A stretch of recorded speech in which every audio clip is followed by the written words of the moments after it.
मित्रांनो, लग्नानंतर होईलच प्रेम या मालिकेच्या आजच्या भागामध्ये शारदा काव्याला विचारते, लग्ना अगोदर तू आणि जीवा एकमेकांना ओळखत होतात का? त्याचवेळी आता काव्या म्हणते, हो आई, नंदिनीताई आणि पार्थ जिजूंचं लग्न जमण्या अगोदरच आम्ही दोघेही एकमेकांना ओळखत होतो. आमच्या दोघांचं एकमेकांवर खूप प्रेम होतं.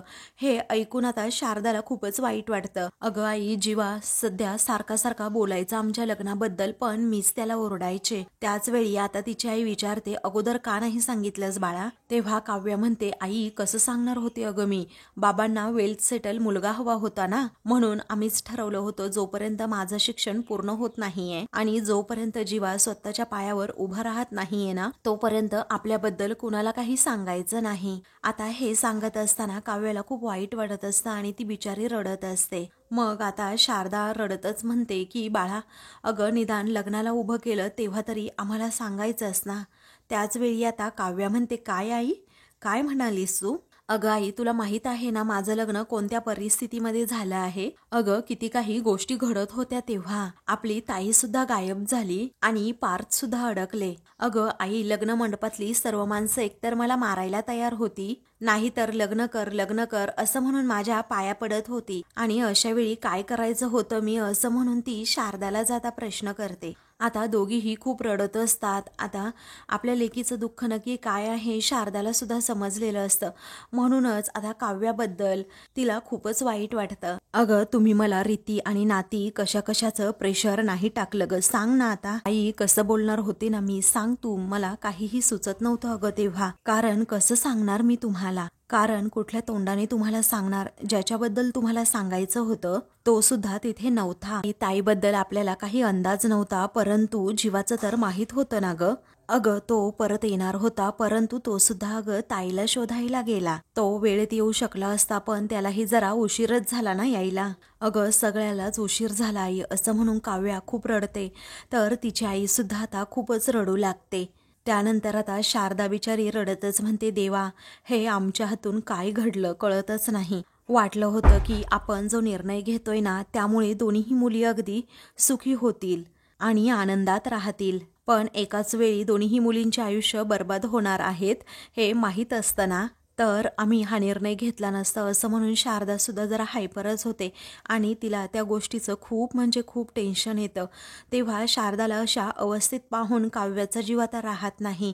ती आता लगेच शारदाला जवळ घेते आणि आई शांत हो ना ग, आई शांत हो ना ग असं म्हणते. कारण काव्याला सुद्धा भीती वाटते की आईला काही अजून व्हायला नको. मग त्यानंतरच काव्या म्हणते, आई आत्ता समजलंय ना ग तुला, पण आता जरा मला समजून घे ना ग प्लीज आई, प्लीज. असं म्हणून ती आईच्या हात पकडून आता खूप रडत असते. काव्याच्या मनाची तगमग तळमळ ही शारदाला आता समजत असते. त्याचवेळी आता काव्या म्हणते, आता तर समजतंय ना तुला आई, मला का नाही जायचं अगं त्या घरामध्ये? मग आता कळतंय ना तुला की मला त्या घरामध्ये किती अवघडेल राहणं, माझ्यासाठी किती अवघड होईल. आता प्लीज समजून घे आई, असं म्हणून काव्या खूप रडत असते आणि आईकडे विनंती करत असते की आई प्लीज, मला नाही जायचं आता तिकडे. अगं मला तू मगाशी काय म्हणाली होतीस की बिचारी आपली नंदिनी ताई ना, आता तिची तरी काय अवस्था होत असेल ग आई, तू पण जरा समजून घे ना. कारण पार्थ बरोबर तिचं लग्न ठरलं होतं, त्यालाच आता तिच्या बहिणीचा नवरा म्हणून बघावं लागणार आहे आणि ते सुद्धा रोजच. आता कसं सहन करणार आहे ती, सांग ना मला आई. असं म्हणून आता दोघीही खूपच रडू लागतात. दोघींनाही काही सुचतच नाही, कारण या जोड्या आता परस्पर विरोधीच आहे हे तिच्या आईला बरोबर समजलेलं असतं. त्यानंतर आता काव्या म्हणते, आई आता तू माझा विचार कर ना. अगं माझ्या प्रियकराला मी माझ्या बहिणीचा नवरा म्हणून बघू का? अगं ज्याच्याबरोबर मी संसाराची स्वप्न रंगवली होती, अगं तोच जीवा माझ्या ताईबरोबर संसार करणार आहे माझ्या समोर. आता विचार कर नाही, मी काय करू? असं म्हणून काव्या अगदी तळमळीने अगदी तिच्या आईला रिक्वेस्ट करते की काहीतरी कर आता तू. तेव्हा शारदाच्या डोळ्यातील पाणी आता काव्याला पाहवत नाही. तेव्हा आता ती लगेच आपल्या आईचे अश्रू पुसते आणि म्हणते, आई तू रडू नकोस, आता काहीतरी स्टँड घेण्याची वेळ आली आहे.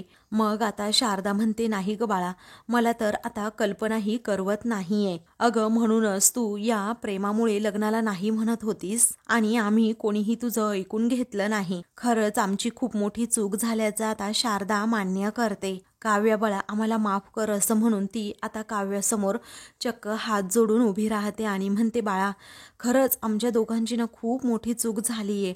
तेव्हा काव्याला आवडत नाही आपल्या आईबाबांनी आपल्यासमोर हात जोडलेले. मला माफ कर, मला माफ कर असं म्हणून शारदा आपल्याकडे आता रिक्वेस्ट करते. आम्ही खूप मोठा अन्याय केला आहे बाळा काव्या तुझ्यावर, त्यामुळे आम्हाला माफ कर.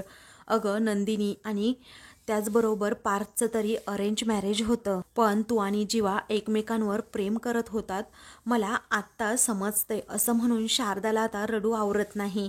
आपल्या काव्याचं दुःख काय आहे हे तिला आता समजलेलं असतं. मग त्या दोघीही पुन्हा एकदा एकमेकींना मिठी मारून खूप रडू लागतात. खूप मोठी चूक झाली आमच्याकडून, खरंच चुकलं असं म्हणून आता शारदा सारखीच काव्याची माफी मागू लागते. आम्ही एकाच नाही तर दोन्ही मुलींवर अन्याय केलाय आणि यासाठी मला तर अगदी आयुष्यभर अपराधी वाटत राहील.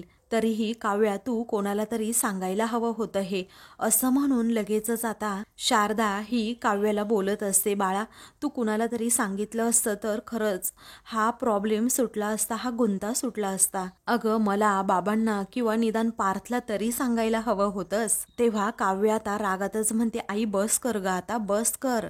अगं काय चालू काय आहे तुम्हा सगळ्यांचं, कारण सगळेजण मलाच दोष देत आहेत. अगं तिकडे जीवा सुद्धा मलाच दोष देतोय की तू कुणाला तरी सांगायला हवं होतंस, आणि तू सुद्धा आता मलाच दोष देतीये की मी का नाही सांगितलं सगळ्यांना म्हणून. मी काय करायला हवं होतं आई, माझी एवढी द्विधा मनस्थिती झाली होती. अगं आई जरा आठवून बघ त्या दिवशी नक्की काय काय झालं होतं, कोणत्या परिस्थितीमध्ये माझं आणि पार्थचं लग्न झालंय. मला एक शब्द तरी तुम्ही बोलू दिलं होतं का, एवढंही आठवा जरा. अगं माझ्या जागी जरा येऊन तू विचार कर आई. भर मांडवामध्ये चार चौघात माझे बाबा हे माझ्या पाया पडले, माझ्या पायाशी डोकं टेकवलं, आणि मग मी कशी बोलणार होते आणि कसं सांगणार होते तुम्हा सर्वांना मी हे असं म्हणून काव्या आता लगेचच तिच्या आईला जाब विचारते. तू तर रडत होतीस ना, तू सुद्धा आली माझ्याशी बोलायला, पण तू घेतली होती का माझी बाजू. मी तर पार्थ सुद्धा बरोबर बोलू शकले नाही, कारण ते सुद्धा खूप टेन्शनमध्ये होते, त्यांना सुद्धा काही सुचत नव्हतं काय करावं. मग मी त्यांच्याबरोबर तरी कशी बोलणार, कारण तिथली सर्व माणसं त्यांनाही मारायला उठली होती, मग त्यांच्याशी बोलून तरी काय फायदा असं म्हणून लगेचच काव्या आता तिच्या आईला दोष देऊ लागते. अगं आई मला सतत वाटत होतं की तुमच्याबरोबर बोलावं, तुम्हाला सांगावं, पण परिस्थितीने ना माझं तोंड अगदी शिवून टाकलं होतं आणि म्हणूनच मी नाही बोलू शकले. त्यामुळे तुम्ही आता मला अजिबात कुणीही दोष देऊ नका, मला मोकळीक हवी आहे आता असं म्हणून ती रिक्वेस्ट करते. त्याच वेळी आता शारदाला काही सुचत नाही काय करावं. मग आता ती लगेच काव्याला म्हणते, काव्या असं म्हणून ती काव्यासमोर हातच जोडते. मग आता काव्याला धक्काच बसतो. तेव्हा ती आता विचारते, आई अगं तू काय करतेस हे, तू नको ना अशी हात जोडूस. तेव्हा आता ती म्हणते की मला खरंच कुणाची माफी नको आहे आणि काहीच नको आहे. मला ना झालेली चूक फक्त सुधरवायची आहे, मला हे लग्न मोडायचं आहे असं म्हणून काव्या तिच्या आईला तिचा आता ठाम निर्णय सांगते. तेव्हा शारदाच्या पायाखालची जमीनच सरकते की काव्या काय म्हणते वेड्यासारखी लग्न मोडायचंय म्हणून. मग त्याच वेळी आता काव्या म्हणते, माझं सुद्धा लग्न मोडायचंय आणि ताईचं सुद्धा लग्न मोडायचंय. अगं आई आता तुला कळलंय ना, सर्वांना समजलंय ना, मग आता आपण हे सत्य सर्वांना सांगायला नको का. तू चल मी आत्ता पार्थला सांगते की नक्की काय आहे माझ्या मनात, आणि मला हे लग्नच नको आहे म्हणून. माझं जीवावर प्रेम आहे, फक्त मी सर्वांना सांगते आई, तू समजून घे जरा. तेव्हा आता काव्या निघालेलीच असते. त्याच वेळी लगेचच आता शारदा म्हणते, नाही काव्या थांब जरा.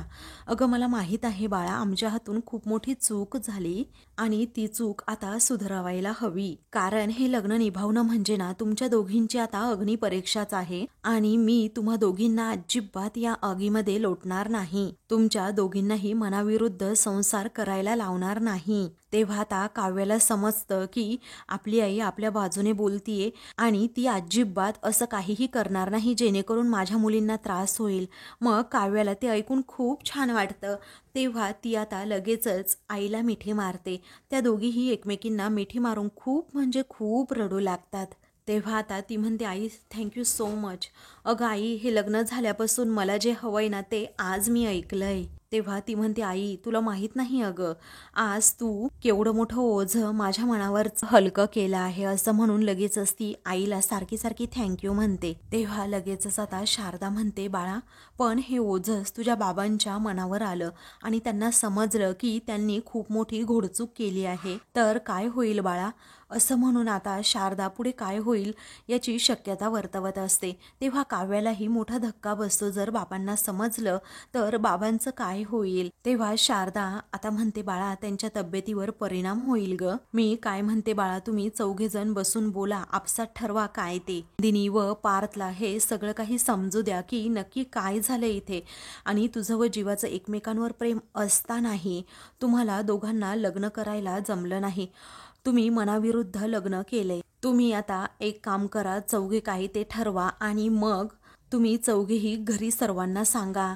मग आता त्याच वेळी काव्य विचारते, बाबा लगेचच आता तोपर्यंत मी बाबांच्या मनाची तयारी करते ना, असं शारदा लगेचच काव्याला प्रॉमिस करते. आता या क्षणी ना बाळा, तू कोणाला इथे काही सांगू नकोस. मी हात जोडते बाळा, पण असं अचानक नको सांगू. तेवढ्यातच तेथे आता नंदिनी येते आणि काय नको सांगू असं मोठ्यानेच विचारते. नंदिनी आल्याबरोबरच इकडे काव्या आणि शारदाला मोठा धक्काच बसतो. हिने ऐकलं तर नाही ना, हा प्रश्न दोघींच्याही मनात असतो. त्यानंतर नंदिनी आता पुढे येते. त्याच वेळी शारदा आपले अश्रू पुसते. मग आता नंदिनीला ते आवडत नाही की काव्याने असं काय सांगितलंय जेणेकरून माझी आई एवढी रडतीये. तेव्हा आता लगेच काव्याला जाब विचारत नंदिनी विचारते, काय झालंय काव्या, बोल पटकन, तू असं काय सांगितलंस आईला. तेव्हा या दोघीही गप्प गप्प असतात. त्याचवेळी नंदिनी विचारते, झाले काय, तुम्ही दोघी बोलत का नाही आहात. त्याचवेळी शारदा म्हणते, नाही ग, काही नाही झालं. त्याचवेळी शारदा आता काव्याकडे पाहून नंदिनीला सांगते, अगं नंदिनी बाळा, मी काव्याला सांगत होते, तुझ्या मनामध्ये जे आहे ना ते इतक्यात कुणाला काही सांगू नकोस आणि बाबांना तर नकोच नको. त्याचवेळी नंदिनी आता काव्याकडे पाहते आणि तिला विचारते, काव्या अगं काय सांगितलंस तू आईला असं जेणेकरून बाबांना सांगू नये असं आईला वाटतंय. तू डिवोर्सबद्दल सांगितलंस का असं नंदिनी आता विचारते. नंदिनी आता हात जोडूनच काव्याला सांगते, फक्त आईला सांगितलं, अजून कुणाला काही सांगू नकोस. आता प्लीज बाबांना सांगून त्यांना तू काहीही टेन्शन देऊ नकोस. आणि चल आता खाली वाट बघतायत सगळे, असं म्हणून नंदिनी लगेच काव्याचा हात धरते आणि तिला तेथे हॉलमध्ये घेऊन जायला निघते. तर शारदा आता अजूनही हात जोडूनच उभी असते. त्यामुळे काव्याला आता समजतं, आईने सांगितले की कुणाला लगेच काही सांगू नको, तुम्ही चौघे बसा आणि मग एकांतात बोला. आणि म्हणूनच आता त्या काही न बोलता नंदिनी बरोबर गुपचूपच तिकडे हॉलमध्ये गेलेली असते. तर शारदा आता लगेचच त्या लॉकेटकडे पाहत राहते आणि त्या लॉकेटकडे पाहून तिच्या काळजाचा पुन्हा एकदा ठोका चुकतो. कारण या जोड्या मिसमॅच आहेत हे तिला पूर्णपणे समजलेलं असतं. माझ्या मुलीचं प्रेम तिला मिळणार नसेल तर काय फायदा, तिला तिचं प्रेम हे मिळालंच पाहिजे असं शारदाच्या मनात असतं. इकडे आता काव्या आणि नंदिनी या दोघीही हॉलमध्ये येतात. त्यानंतर आता काव्यासुद्धा तेथे आल्यामुळे पार्थ म्हणतो, चला आता निघतो आम्ही. तेव्हा आता आरूला लगेच मिठी मारत नंदिनी तिला स्वतःची काळजी घ्यायला सांगते आणि त्याचबरोबर आईबाबांची सुद्धा काळजी घ्यायला सांगते. त्याचबरोबर अभ्यास करायला सांगते आणि नीट वागायला सुद्धा सांगते. अगदी आईसारखी ती इन्स्ट्रक्शन देत असते. ते पाहून आता आरू हसते आणि म्हणते, हो मी तू सांगितलेलं सगळं फॉलो करेन. तेवढ्यातच तेथे आता शारदा येते आणि काव्याकडे पाहत राहते. तर काव्या सगळ्यांकडे पाठ करूनच उभी असते, एकदम शून्यात असते. ती काहीही या क्षणी विचार करत नसते, कारण तिला तिकडे जायचंच नसतं. मग नंतरच आता धनंजय राव हे लगेच पार्थसमोर हात जोडतात आणि म्हणतात की, हे पहा पार्थराव, आमची काव्याना जरा अल्लड आहे, तिला जरा सांभाळून घ्या. असं म्हणून ते लगेच आता पार्थसमोर हात जोडतात. तेव्हा पार्थसुद्धा त्यांच्यासमोर हात जोडतो आणि त्यांचा निरोप घेत असतो. तेव्हा नंदिनी आता लगेचच बाबा येते असं म्हणून धनंजयला मिठी मारते. तर शारदाचं लक्ष फक्त आणि फक्त आपल्या काव्याकडे असतं, कारण ती तिच्याच मनाचा फक्त विचार करत असते. त्याचवेळी नमस्कार करते असं म्हणून नंदिनी थोडी जीवाकडे पाहते. तर जीवाला समजतं जोडीने नमस्कार करायचा आहे. मग आता जीवासुद्धा पुढे येतो. त्याचवेळी सुखाने राहा असा आशीर्वाद धनंजय त्या दोघांनाही देतो. मग काव्याला ते पाहवत नाही, ती आता डोळेच बंद करून घेते आणि आणि बिचारी रडत असते. तर शारदाला आता आपल्या लेकीचं हेच दुःख पाहवत नाही. त्यानंतर आता लगेचच नंदिनी शारदाजवळ येते आणि तिच्या पाया पडते. तेव्हा जीवाची नजर मात्र फक्त काव्यावर असते आणि तो रागातच तिच्याकडे जरा पाहत असतो. आणि हे शारदाला पूर्णपणे माहीत असतं की जीवासुद्धा आता माझ्या काव्यावर चिडला आहे की अगोदर का नाही तू घरच्यांना सांगितलंस आपल्या प्रेमाबद्दल. त्यानंतर सर्वजण आता काव्याकडे पाहत असतात, जेणेकरून ती आणि पार्थ आता जोडीने धनंजय आणि शारदाचा आशीर्वाद घेतील. परंतु आता काव्य नुसतीच रडत असते, ती पुढे येतच नसते. तेव्हा पार्थ बिचारा आपला एकटाच पुढे येतो आणि पाया पडतो. असं म्हणून लगेचच तो आता धनंजयचा आशीर्वाद घेतो. तेव्हा सर्वजण अजूनही काव्याकडेच पाहत असतात. तेव्हा सुखी राहा असा आशीर्वाद आता धनंजयरावांनी दिल्यानंतर पार्थ लगेच काव्याकडे पाहतो, कारण ती आता आईच्या तरी पाया पडायला येईल असं त्याला वाटत असतं. पण काव्या काही आलेली नसते. मग तो बिचारा एकटाच आता शारदाच्या सुद्धा पाया पडतो आणि तिचा आशीर्वाद घेतो. त्यानंतर आता पार्थ कसा बसा काव्याजवळ जातो आणि चला असा म्हणून हात आता पुढे करतो. त्यानंतर आता लगेचच जीवा म्हणतो येतो आम्ही. मग आता धनंजय हो असं म्हणतो. पार्थ त्याचबरोबर जीवा हे दोघेही आता जरा पुढे जातात आणि पुढे गेल्यानंतर नंदिनी आता लगेचच पुन्हा एकदा आईबाबांना म्हणते येतो हा आईबाबा. ते दोघेही हो असं म्हणतात. त्याचवेळी आता नंदिनी ही काव्याजवळ जाते आणि तिच्या खांद्यावर हात ठेवत काव्या बाळा. तेव्हा काव्या आता एकदम भानावरच येते आणि म्हणते काय. तेव्हा चल आपल्याला निघायचे असं नंदिनी म्हणते. तर आता काव्या तेथेच उभी राहते. नंदिनी तिचा हात पकडते आणि तिला तेथून घेऊन जाते. मग शारदाला खूपच वाईट वाटतं. तिला मोठा धक्काच बसलेला असतो की आपण हे काय केलंय, आपण चुकीचं वागलो, माझ्या काव्याची बाजू ऐकून घेतली नाही, त्या बिचारीला समजून घेतलं नाही, या विचाराने तिचा जीव कासावीस होतो. त्यामुळे तिला आता जरा चक्करच येऊ लागते आणि ती लगेच खाली पडणार असते. तेव्हा धनंजय आरुतीला सावरतात. तुला काही होत तर नाही ना असं विचारतात. तेव्हा तुझा चेहरा मला असा का दिसतोय, काय होतंय काय तुला असं धनंजय विचारतो. तेव्हा ती म्हणते नाही काही नाही ठीक आहे मी. तेव्हा मुली येऊन गेल्या आणि मला खूप बरं वाटलं असं धनंजय म्हणतो. शिवाय दोन्ही जावई सुद्धा आले, इतके नाराज सुद्धा नाही येत असं वाटतंय. त्याचवेळी आरू म्हणते सर्व नाराजी काव्यानेच दाखवली. पण बाबा मला असं खूप वाटतंय की काव्याना खरंच खूप डिस्टर्ब आहे. तेव्हा आई तुला काय वाटतं ग असं म्हणून आरू आता लगेच शारदाला विचारते. तेव्हा मात्र शारदा आता काहीच बोलत नाही, एकदम गप्प गप्प असते. आता तिला सगळं सत्य सांगायचं असतं, परंतु धनंजय रावांना काही होणार तर नाही ना याची सुद्धा तिला नकळतपणे भीती सुद्धा वाटत असते. आता दुसरीकडे जीवा, पार्थ त्याचबरोबर नंदिनी, काव्या हे गाडीतून चाललेले असतात. जीवा पार्थ हे पुढे बसलेले असतात तर नंदिनी आणि काव्या मागे बसलेले असतात. चौघांनाही काही सुचत नसतं. तर काव्या ही हळूच जीवाकडे पाहत असते. तर जीवा अजूनही चिडलेला असतो. मग त्यानंतर पार्थला आठवतं की कशाप्रकारे जीवा हा नंदिनी बरोबर लग्न करून आला आणि जेव्हा मी त्याला तो जाब विचारला तेव्हा मला नंदिनीशी लग्न करावंसं वाटलं म्हणून मी केल्याचं असं त्याने उत्तर दिलं होतं. आणि आता ती नंदिनी जीवा देशमुख झाली आहे. त्यानंतर आता त्याला इथेच काहीतरी गडबड वाटते आणि म्हणूनच तो आता लगेच आपल्यावर आरसा जरा काव्याकडे करतो. तर काव्या हळूच जीवाकडे पाहत असते आणि रडत असते. हे बरोबर पार्थच्या लक्षात आता आलेलं असतं आणि त्यानंतर आता त्याला जेवणाच्या टेबलवरचे सर्व क्षण आठवू लागतात की कशाप्रकारे रसगुल्ले आता जेव्हा नंदिनी वाढत होती ना तेव्हा मला हल्ली रसगुल्ले अजिबात पचत नाहीये असं म्हणून तो काव्याकडे पाहत होता. तेव्हा जीवाला सुद्धा आता आठवतं की जेव्हा नंदिनी मला प्रॉन्स वाढत होती त्यावेळी काव्या लगेच म्हणाली की ताई अगं त्याला वाढू नको कारण त्याला प्रॉन्सची ॲलर्जी आहे म्हणून. त्यावरती नंदिनीने उत्तर दिलेलं असतं काही गोष्टी जर सोसत नसतील तर त्या आपल्यापासून लांब ठेवलेल्याच बऱ्या. तेव्हा नंदिनीला सुद्धा आता इकडे सर्व क्षण आठवू लागतात की जेव्हा काव्या आणि आरू या दोघीही एकमेकींना मिठी मारत होत्या तेव्हा मी त्या दोघींनाही म्हटलं होतं की मलाही घ्या तुमच्या मिठीमध्ये. पण आता काव्याने त्यासाठी नकार दिला होता. मग त्यानंतर काव्याला सुद्धा आता आईचं बोलणं आठवतं की हे लग्न निभावणं म्हणजे तुम्हा दोघींचीही अग्निपरीक्षाच आहे आणि मी माझ्या मुलींना कधीही आगीत नाही असं ढकलून देणार. त्यामुळे मी काय म्हणते, तुम्ही चौघेजण बसून बोला, आपसात ठरवा काय करायचं ते. त्याच वेळी आता काव्या स्वतःसाठी खूप मोठा स्टँड घेते आणि म्हणते गाडी थांबवा. मग आता सर्वजण तिच्याकडे पाहू लागतात की नक्की काव्याला काय झालं आता मध्येच. मग आता ती सर्वांना ओरडते, गाडी थांबवा म्हटलंय ना सर्वांना, थांबवा अगोदर गाडी, गाडी थांबवा, मला तुमच्याबरोबर बोलायचं आहे तिघांशी. मग आता हा काय वेडेपणा आहे असं नंदिनी काव्याला विचारते. हे बघ, आपण घरी जाऊन बोलूयात ना, इथे आता रस्त्यात कसं बोलणार आपण. मग आता काव्या म्हणते, नाही ताई नाही, आपल्याला घरी नाही बोलता येणार, मला इथेच बोलायचं आहे, समजलं. कारण सगळ्यांच्या नजरा आपल्यावर असतात, मला नाही बोलायचं घरी, मला इथे बोलायचंय, खूप महत्वाचं आहे, त्यामुळे इथेच तुम्ही उतरा.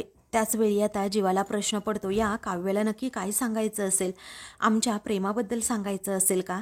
जेव्हा सांगायचं होतं तेव्हा तर गप्प राहिली, सांगितलं नाही आणि आता जगाला ओरडून सांगण्याचा प्रयत्न करतीये का. पण आता काहीही होऊ दे, मी अजिबात खाली उतरणार नसल्याचं जीवा मनाशी ठाम निश्चय करतो. त्याच वेळी आता मित्रांनो, पुढील भागामध्ये काय बोलायचंय तुम्हाला असं पार्थ विचारतो.